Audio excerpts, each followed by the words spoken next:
조금 더 우리 시장에 밀접하게 들어와서요. 종목별의 분위기는 어떤지 또 개인, 외국인, 기관 투자자들 수급 동향까지 알아보도록 하죠. 하나금융투자 삼성동 금융센터 송동현 FA팀장, 엠뱅구드 김성남 매니저 함께합니다. 어서 오세요. 네, 안녕하세요. 네, 원래 저희가 황금알에 코너가 있어야 되는 시간인데 시장이 이러한 만큼 좀 바꿔봤어요, 진단으로요. 우선 김성남 매니저, 오늘 사이드카 서킷 브레이커 발동이 됐고 시작하자마자 7% 넘는 폭락으로 인해서 주식시장이 멈췄었습니다. 발동 현황 한번 짚어보고 자세히 들어보죠. 아침 시작하면서 코스닥 시장부터 먼저 어쨌든 양 시장 모두 급락으로 시작을 했었기 때문에 일단 이제 8% 이상 하락이 유지가 됐을 경우에는 이제 거래가 일시 좀 정지가 됩니다. 그러니까 우리가 지금 현재 이렇게 투매적인 그런 매도가 나오는 것이 현실적으로 지금 맞는지 조금 차분하게 다시 한번 생각해봐라는 어떤 그런 의미거든요. 그래서 그런 부분들에서 일단은 코스닥의 서킷이 걸려 있을 때 코스피 쪽에서의 좀 반등 시도가 있었고 그 이후로 코스피도 이제 나중에 다시 한번 하락을 하면서 이 코스피 역시 서킷이 또 걸리게 됐었죠. 근데 서킷이 걸리면서 코스닥에 조금은 이제 변화들이 일어났던 것들이 사실이지만 그 이후로도 별로 그렇게 썩 좋지는 않았습니다. 하지만 이제 조금 전 지금 밑으로도 이제 속보가 나오고 있습니다만 미국 선물부터 플러스 전환을 만들어내면서 지금 상당히 빠른 속도로 우리 양시장 모두 좀 올려내고 있는 그런 모습들이기 때문에 일단 이미 서킷 브레이커 걸렸던 이런 현황들이나 이런 것들은 굳이 이제 더 신경 쓰지 않아도 되지 않을까 일단 그렇게 좀 보여집니다. 네, 현재 코스피가 현저하게 좀 낙폭을 줄이면서요 3%대까지 올라왔고요. 코스닥은 6%대까지 올라와 있습니다. 여전히 마이너스이긴 한데. 외국인 투자자들의 투매가 좀 여전히 강하다는 게 문제고요. 사실 저 오늘 이런 문자 되게 많이 받았어요. 친구들 중에서, 주식을 하지 않는 친구들 중에서 사야 된다는데 뭘 사야 되냐 이런 질문을 받을 만큼 이 위기를 기회로 보시는 분들도 있거든요. 송동현 팀장님. 지금 개인 투자자들이 이렇게 살려고 하는 의지 그리고 팔려고 하는 외국인 투자자들의 그 수급에 대해서 어떻게 보시나요? 네, 지금 좀 상당히 좀 예전에는 보지 못한 모습들이 나오고 있습니다. 계속적으로 개인 투자자들의 물량들이 지속적으로 매수를 들어가고 있습니다. 좀 의아하죠. 예, 코스피 시장이 계속적으로 빠지고 있는데 원래 웬만하면은 전환이 돼서 외국인 투자자가 좀 들어오는 모습들을 보여주는데 지금 국면에서 아직까지도 개인 투자자분들이 계속해서 매수를 하는 그런 모습들이 나오고 있습니다. 지금 시중에 돌아다니는 짤 같은 걸 보면요, 그 삼성전자를 이제 이삭줍기하는 그런 짤들이 유행을 하고 있을 만큼 지금 대부분 이 투자의 심리 자체가 저는 보면 물론 이 팬데믹 이슈가 굉장히 심각하긴 하지만은 그래도 이 바이러스가 종식이 되면 어느 정도 반등이 오지 않겠냐는 심리가 계속 깔려 있는 것 같아요. 그러다 보니까 가장 또 이 반도체가 좋다는 것은 사실 주식 투자자 안 하시는 분들도 많이 아시거든요.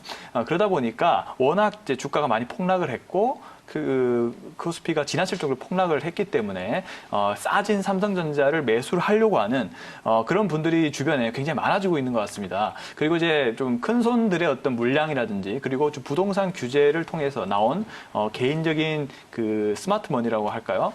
그런 부분들의 물량들이 지속적으로 좀 들어오는 것 같다라는 생각을 좀 해보고 있는 상황입니다. 자, 그래서 외국인들이 또 지속적으로 매도를 계속적으로 하면서 하는 모습들이 또 어떤 것을 의미하냐면 약간은 해치성 물량인 것 같기도 합니다. 아직 시장이 약간 경제 충격으로 이어질 수 있다는 것을 감안해 두면서 외국인들이 매도는 하는데 근데 보면은 환율이 그렇게 심각하게 움직이지 않고 있거든요.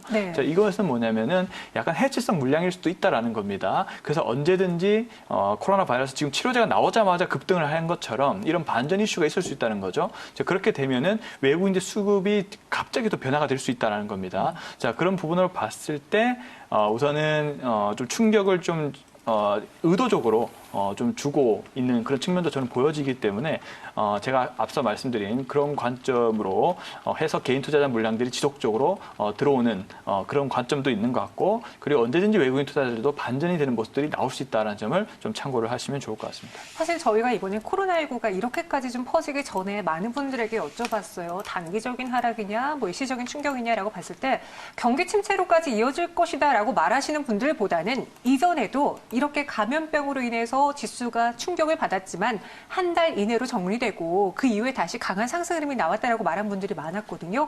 근데 그 전에 전염병 사례들과는 조금 다르게 너무 이 감염률이 높다 보니 이 지경까지 왔어요. 이전 경제위기 사태와 비교해 봤을 때 얼마만큼 빠진 것인지 지금 우리 경제 펀더멘털을 봤을 때는 어때요? 네. 사실 지금 앞서서 말씀하신 것처럼 네. 이제 많은 사람들 중에서 이건 단기적으로 좀 끝날 이슈다라고 얘기하신 분들이 많았고 맞아요. 그렇지 않고 경기 침체까지도 좀 걱정을 해야 된다라고 얘기한 사람이 좀 소수였어요. 근데 후자지 않으셨나요? 그 중에 저는 소수 네. 중에 한 명이었죠. 네. 바로 이 시간에 했던 꼭 먹고 알 먹고라는 시간을 통해서도 제가 계속해서 반등 나와도 반등이 정말로 죄송하지만 작을 거다. 다시 현금 만드셔야 된다라는 얘기를 제가 1월 중순 뭐 2월 달 내내 얘기도 드렸고 3월 초 반등 나올 때도 죄송하지만 작고 다시 떨어질 거다라는 얘기를 계속 드렸었습니다. 그렇죠? 그거는 뭐 지속적으로 보신 분들은 아실 테니까 제가 여기서 거짓말할 필요도 없고 여기서 이제 좀 저는 이제 그런 부분들을 말씀드리고 싶어요. 그러니까 과거 사례들 뭐 사스 때도 그렇고 뭐 신종플루 때도 있었고요. 제가 또 직접적으로 조금 연관이 있었던 메르스 저희 아들이 그때 태어났었거든요.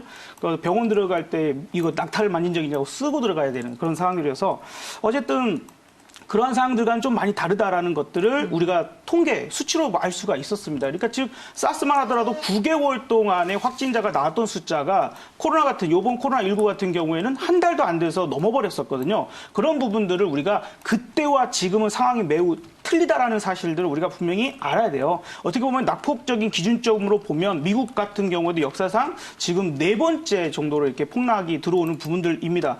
가장 좀 심했다라고 볼 수 있는 건 1920년 어찌 보면 한 100년 전쯤인데요. 세계 대공황 아마 기억하실 수도 있겠습니다. 그때 당시에도 한 달 새 30%가 수직 낙하를 했다가 반등세가 있긴 있었거든요. 하지만 그 이후로 또 2년 동안이나 엄청나게 하락을 했었는데 겨우 반등은 26%를 반등을 하고 거기서부터 다시 한번 하락이 나왔던 게 2년 동안 무려 마이너스 85%나 추가적인 하락들이 나왔었다라는 것을 우리는 좀 잊으면 안 될 것 같아요. 그러니까 여기서 무조건 긍정적으로만 바라보고 이야기할 것은 아니다. 물론 저는 오늘 약간 상승하면 수익이 날 수 있는 포지션을 취해놨습니다. 저는 그러고 왔지만 어쨌든 이런 부분들에서는 아직까지는 반등적인 부분들로 봐야 된다. 지금 뭐 계속해서 속보, 일본에서 속보도 나오고 있고 미국에서도 대응적을 할 것이고 우리나라에서도 아마 우리가 좀 그런 얘기도 해봐야 되겠지만 임시로라도 지금 금통위를 열어서 금리 결정들을 다시 해야 될 것이다. 이런 네. 얘기들도 많이 나오고 있기 때문에 그러한 대책적인 부분들로 인해서는 반등 정도는 분명히 가능할 것이다. 하지만 이것이 지금 우리 아이들이 학교도 가지 못하는 상황들이 길어지게 될 경우에 어떤 소비적인 부분들은 아직은 좀 힘들지 않을까. 그래서 실물 경제 부분들로 침투할 수 있는 상황들이 발생하게 될 것이고요. 지금 금리적인 부분들로 이제 어떻게 좀 될 수는 있겠지만 네. 여기서 이제 좀 더 심도 깊은 얘기를 하고는 싶지만 시간 관계상 이 정도로 말씀드리겠습니다. 근데 반등은 가능하지만 아주 큰 어떤 상승까지는 기대하기 어렵다. 오늘 네이버에서 20대들이 네. 그 검색 순위를 보면 주식 매수하는 법이 올라왔어요. 그러니까 아까 초반에 말씀하셨던 것처럼 네. 지금 주식하지 않은 사람들조차도 삼성전자는 사야 되나 봐 이런 생각들을 많이 한다라는 거죠. 네. 오늘 매수를 한다 하더라도 다음 주나 다다음 주 정도에는 다시 매도를 해야 될 수도 있으니 그렇게 단기적인 관점에서만 아직은 바라보는 게 현명하지 않을까라는 생각이 듭니다. 네. 이 시장이 왜 갑자기 낙폭을 좀 줄이나 궁금하실 것 같아서 다시 한번 정리해 드릴게요. 지금 캐나다에서 코로나 관련 백신 소식이 좀 들려왔고요. 아직까지 확실하게 나온 건 아닙니다. 하지만 그런 소식이 들려오고 이와 함께 중국의 소비세 관세 감면 등 그리고 일본에서 레포 공급 등이 공포 심리를 조금은 완화하고 있기 때문에 낙폭이 줄어들었습니다. 그럼 송동인 팀장님, 현재 국내 증시 상황을 좀 체크해 보면요. 유독 낙폭이 큰 종목, 뭐 저희가 고르기는 좀 어렵겠지만 다 대부분 떨어져서 유독 낙폭이 큰 종목, 그래도 이 와중에 선방하고 있는 종목군들을 꼽아보자면 무엇이 있을까요? 네, 우선은 이제 낙폭이 이제 작은 업종부터 좀 보면 역시나 좀 네. 반도체 쪽이 가장 확실하게 낙폭이 줄어드는 그런 모습들을 좀 보여주고 있습니다. 네. 지금 코스피 쪽으로 보면 전기전자 섹터가 2%대로 가장 낙폭이 현재 작은 그런 부분입니다. 역시나 이제 삼성전자, SK 하이닉스 쪽으로 수급이 계속적으로 몰리는 모습. 그리고 전기전자 섹터가 아무래도 주가가 반등을 하게 된다면 가장 이제 주목을 해볼 수 있는 주도 섹터로 많은 분들이 이제 알고 계시기 때문에 이런 여러 가지 뭐 긍정적인 모멘텀이 좀 나왔을 때 매수로 계속 대응을 하는 것이 아닌가라고 좀 판단을 해볼 수가 있겠고요. 여전히 반등이 미미한 섹터는 그동안 주가도 오를 때 잘 못 올랐던 경기 민감 업종 섹터가 여전히 좀 부진한 모습들을 좀 보이고 있습니다. 이제 기계라든지 운수 창고 관련된 업종들은 현재 지금 7%에서 8%대 여전히 지금 회복을 못하고 있는 그런 모습들을 좀 보여주고 있다라고 보시면 좋을 것 같고요. 일단 코스닥 쪽으로 좀 본다면은 코스닥은 대부분 비슷한데 일단 역시나 종이, 목재, 섬유유는 컴퓨터 서비스 이런 쪽들이 현재 반등을 못하고 있는 그런 상황이고요. 코스닥에서는 역시나 이 바이오 쪽이 그나마 반등을 좀 줄이고 있는 그런 모습들이 좀 나오고 있습니다. 뭐 일학약품이라든지 코로나 바이러스 치료제가 갑자기 또 이런 시점에 또 백신이 있다고 네. 나오는 점이 참 이상하죠. 그렇죠. 네, 그런 부분들로 봤을 때 일단은 역시 반등을 주기 위한 지수 관련된 주식들이 반등 속도가 좀 빠르다라고 시가총액 큰 종목들이 좀 반등이 빠르다라고 현재 구간에서는 보여집니다. 그럼 여기서 정리를 하고 갈게요. 제가 두 분에게 모두 공통점으로 드린 질문입니다. 현재 지금 지수 상황에서 지금 종목들의 주가 상황에서 위기를 기회로 보고 매수해야 됩니까? 아니면 여전히 불안한 시장 관망해야 됩니까? 혹은 더 나빠질 수 있기 때문에 매도를 해야 됩니까? 간단하게만 우선 대답 들어볼게요. 네, 저는 오늘이라면 네. 일단 매수 쪽, 그러니까 어쨌든 저는 그런 포지션을 지금 현재는 취하고 있습니다. 전까지만 해도 계속해서 매도에 대한 얘기들을 말씀을 드렸지만 네. 오늘 정도는 상당히 좀 과도한 그런 하락이라고 보여지기 때문에 다만 오늘 매수를 한다 하더라도 저는 다음 주 정도나 다다음 주 정도에는 다시 정리 쪽으로 말씀드리고 싶습니다. 그럼 송동현 팀장님은요? 저도 역시 이제 비슷한 의견입니다. 왜냐하면 너무 많은 하락을 했기 때문에 네. 과도한 하락에 따른 일시적인 반등은 이제 나올 수 있는 시점이긴 하지만은 아직까지 수급적인 부분이라든지 이런 부분들이 굉장히 많이 꼬여 있습니다. 그렇기 때문에 부양책들이 굉장히 강하게 나올지라도 우선은 시간이 좀 걸린다라는 저는 생각이 있고요. 그래서 물론 저는 장이 좋아질 거란 보는데 네. 시간이 좀 많이 좀 필요할 수 있는 그런 상황으로 좀 연결될 가능성이 있다라고 보여지기 때문에 좀 단기적인 대응이 필요하다라고 좀 말씀드릴 수 있겠습니다. 그럼 김성남 매니저에게 여쭤볼게요. 코스피가 매도 사이드카가 발동된 직후의 상승 확률을 봤을 때 좀 높은 편이잖아요. 그렇죠. 그렇다고 그리고 앞서 지금까지는 매도 포지션이었는데 오늘은 매수, 그러니까 수익이 날 수 있는 부분으로 이미 포지션을 정해놓고 나왔다고 했어요. 여전히 현재 구간에서도 단기간의 반등은 더 노려볼 수 있다라는 입장이니까요.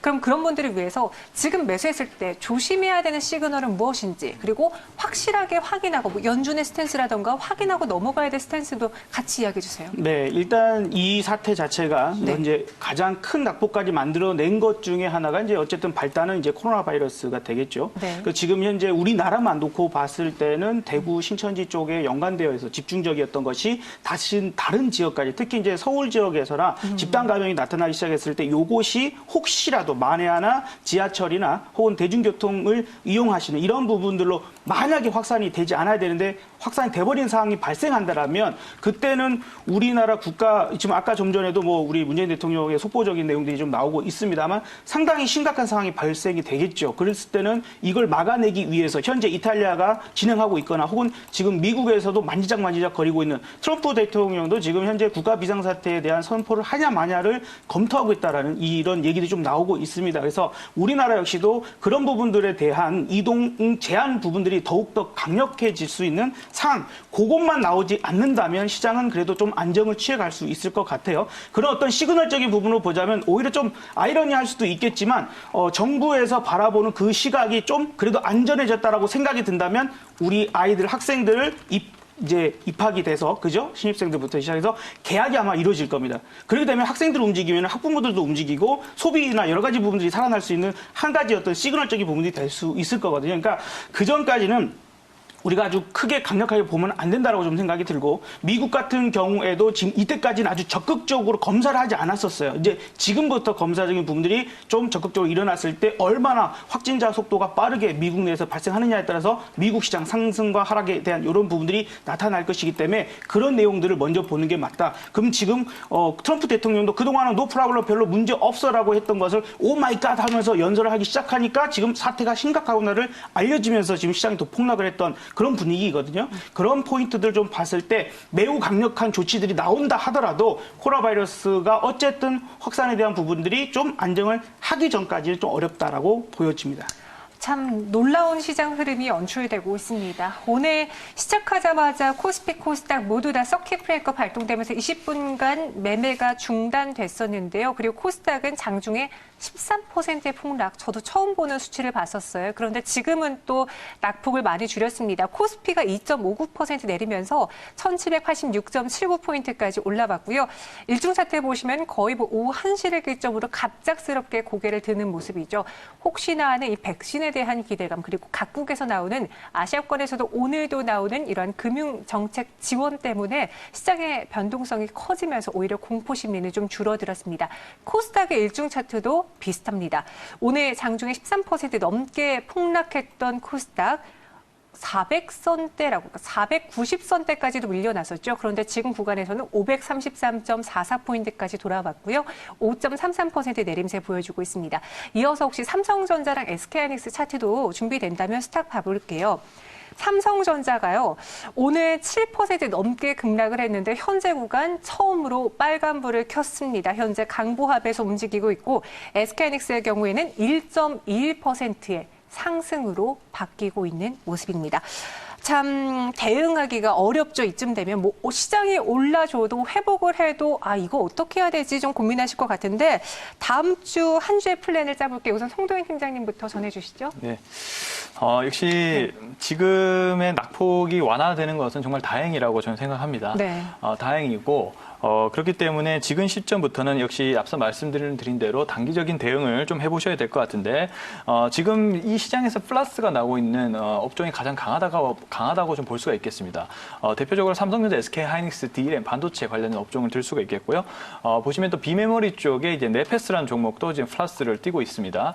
그리고 이제 몇 가지 이제 바이오 관련된 종목들이 또 일양약품이라든지 녹십자셀 같은 경우도 오늘 미국 FDA 임상 소식에 이제 상승이 나와주고 있는데 이런 제약바이오 쪽에 이런 이슈가 있는 종목이라든지 또 코로나 관련된 바이러스 이슈 같은 종목들도 단기간에 좀 주목을 받을 수 있을 것 같고요.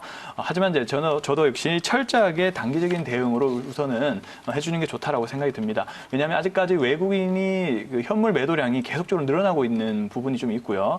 그리고 삼성전자도 개인 매수량이 엄청나게 좀 들어가고 있기 때문에 단기적으로 이제 개인 투자자분들의 물량이 많아지면은 좀 부담이 될 수가 있기 때문에 단기적인 관점으로 우선은 반도체 섹터, 제약바이오 섹터 보시는 것이 좋겠다라고 말씀드려보겠습니다. 네, 다시 코스피 1800으로 왔어요. 김성남 매니저도 간략하게 들어볼게요. 네, 이제 아까도 저는 먼저 좀 말씀을 드렸습니다만은 네. 단기적이나마 반등 시도는 분명히 있을 수 있다라고 좀 보여지고요. 다만 이제 우리가 주말을 맞이합니다. 주말 동안에 늘 우리가 코로나 바이러스 확진에 대한 소식이 너무 심해지다 보니까 월요일 날 왔을 때 개파락을 했던 경우들이 상당히 많았었거든요. 이제 요번엔 좀 다르기를 바래 보면서 그래도 오늘 우리 확진자보다는 회복하신 분들, 퇴원하신 분들이 더 많아져 이런 부분들이 혹시 확실히 투자 심리를 좀 많이 개선시킬 수 있는 그런 부분들일 것 같고 다음 주에 FOMC가 또 있죠. 거기에서 또 미국의 금리가 또 어떤 식으로 결정이 될 건지 그다음에 이제 우리나라 같은 경우에도 금리가 좀 긴급하게 또 편성될 수도 있습니다. 그래서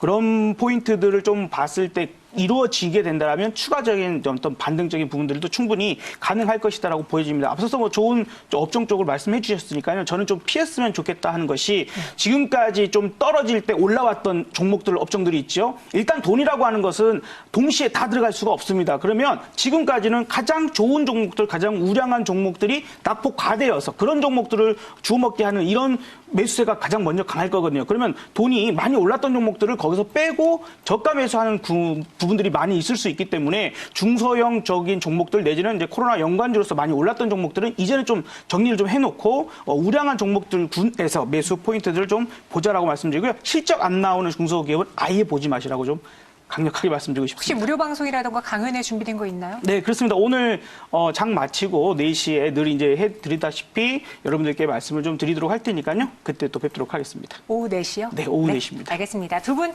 오늘 자세한 설명 고맙습니다. 여기서 인사드릴게요. 네, 감사합니다.